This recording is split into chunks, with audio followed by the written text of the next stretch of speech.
Yeah, no, that's not vending stuff. But hey, let's get started.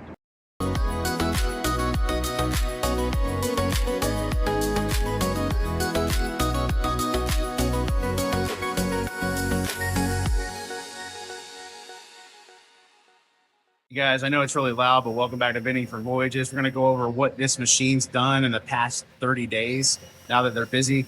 At the end of the day, there's just a lot going on. So we want to review just a few things, some hurdles we had to cross just with cash, since this is a pretty cash heavy account, which we didn't expect. So we'll be reviewing the VMFS USA Machine's actual total sales over the past 30 days. We'll only be reviewing this particular machine. We do have a couple other machines on site as well.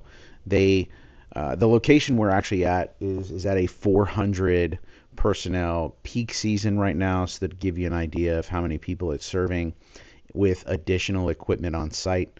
If you want to see the review of the equipment, there's another video inside our channel that you can take a look at. I'll leave the link inside as well, so you can take a look at that.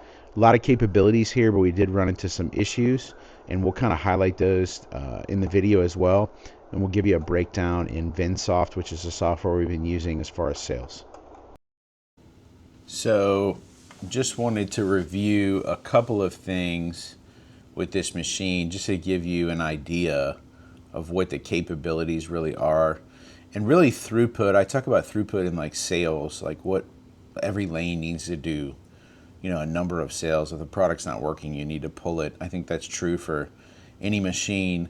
But for this particular location, as you can see, they've grown significantly in the past 30 days just due to hiring so many temporary workers. So cash sales, they've done $1,722, as you can see in cash sales, and in cashless, almost $2,200. So considering the amount of cash that's went through this machine, we've had our fair share of issues. I'll show you a little snippet here in a second of us swapping. We had to swap a coin mech out just because the original ICT that came with it just didn't work quite as well as we wanted it to. I switched to an MCM5, which was in it for a while, Coinco. That's an older model, but works really well. And then at that point, we switched to just recently a CPI Gryphon, which has 6 total coin tubes. Each one fills, directly from the coin slot. On top of that, they're like 30 or 33% higher capacity per tube. So we haven't had issues with that one yet, but something to think about. I've had a number of coin jams with the MCM5 considering the amount of cash in 30 days. So in a 30-day period to do almost $4,000 in sales out of one machine, I don't think you're going to see this on average for an average location. I don't think this is a realistic number, but considering that this machine has completed $3,800, almost $3,900 of sales in 30 days, that's terrific. And we've had really no breakdowns beyond just a couple of cash issues considering the size of the coin mechanism. All right, so I'm here switching out an MCM5 on this machine right here for a CPI Gryphon. Why am I switching to a CPI Gryphon? Because every time I come, they have shifted so much cash into this that it's emptying the coin mech. So CPI Gryphon's got 6, but they're much taller. It's like 30% additional capacity. Plus, I'm going to try to use dollar coins, which I'm not familiar with, but we'll see where it goes. So I wanted to review too the total number of VINs. Now, mind you, this includes other machines at the facility, which we have one HaHa double door and a HaHa freezer, which doesn't do, the freezer doesn't do a tremendous amount of sales, but the other 2 machines are the 2 that do the primary amount. Mind you, our HaHa machine does about $1,100 more in this time span than what you would see. So I think really in all reality, they're almost, if you share the VINs, you know, it's 60% for the HaHa double door and 40% for the VMFS USA. So you can see it's ramped up a lot, all the way from 4/20 of this year all the way up to 5/11 by week ending date, looking at VinSoft and just the telemetry data. So this one account, in all reality, is doing every week 400 VINs right now on average, which is a tremendous amount of VINs if you think about it. That's quite a bit. You know, in our reality, if it's doing close to 75 to 100 a day, that's a lot. You're filling these machines every couple of days, which is currently what we're doing. Will we add capacity at some point? Sure, we probably will. We're actually looking about moving to cash only for at least the non-frozen items. So we just ordered a VMFS double unit, which I'll show you here in a second. Pretty excited about that one coming in, but we won't install it till after their peak season. So we ordered a double door. I won't even call it a double door. It's more like a double unit machine from VMFS that it should be in early August when the peak season for our customers is over. So this is what you're looking at, dual combo vending machine. It actually does both. We ordered the double refrigerated unit. So they've got all the applications and options here, including credit card reader, coin and bill acceptor, extended warranty, 4G module, and then you can do a custom wrap as well. Would I suggest you do everything? The answer is no.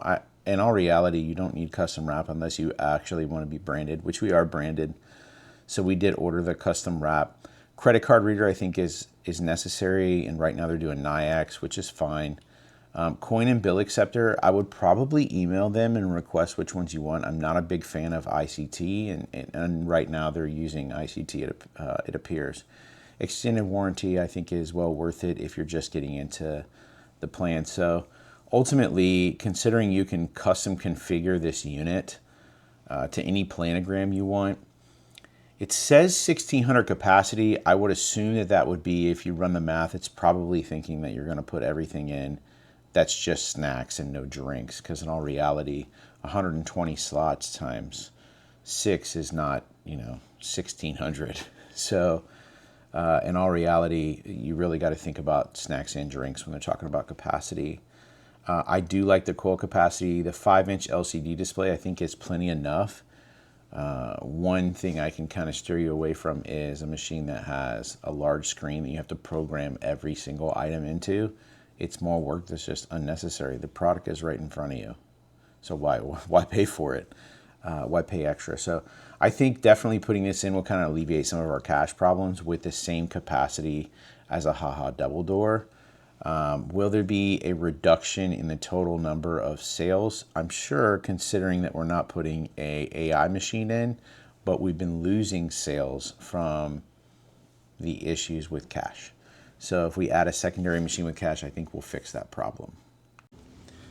Wanted to do a quick review of just some VinSoft so you can kind of understand where we're getting these numbers from.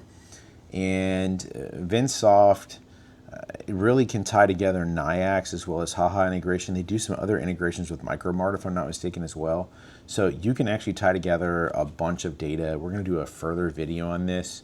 It's going to take us a while because we got to obviously remove a lot of personal data, but just to review kind of what this system does. And it really is a telematics and inventory system. So we pulled all of our information directly from here. We can take pictures of the unit every time we service it. And then it actually automatically updates everything, including, every time there's a sale, then it pulls it out of the inventory. There's a maintenance log, service history, predictions for when you actually go to pick. You can add any attachment to the actual service. You can generate a QR code for when you use their app to go fill, so that the tech can just scan it and begin the actual fill. So, and then it actually has the planogram. If you fill it, you can actually see each item in each slot. It gives a picture in the app. So a lot of good data here. This helps us to track the sales, see what items are performing and which ones aren't. So I think VinSoft's got a great solution overall. I haven't been happy with NIAX's. I know VMFS has their own solution that they're coming out with, and we'll see what kind of happens here in the coming months as that comes out. But for now, I think we're going to stick with VMFS just because of the inventory controls and the expenses, and really you can run the majority of the business off of it. So this is where we got our data. That's going to be it for today, guys. Just to let you know, we recapped and reviewed our actual 30-day sales during our peak season for this particular account with the VMFS USA outdoor unit that we ordered really early this year. Actually, I lie, last year.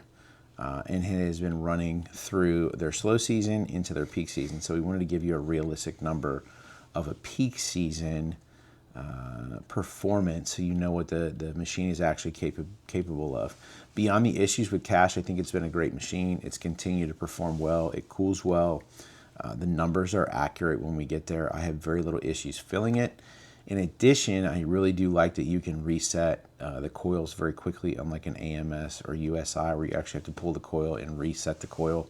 They actually have a spring articulated deal on the back that allows you to really quickly do that. So great experience there. If you have any questions or comments, please leave them down below and we'll be sure to answer. Until then, until the next voyage.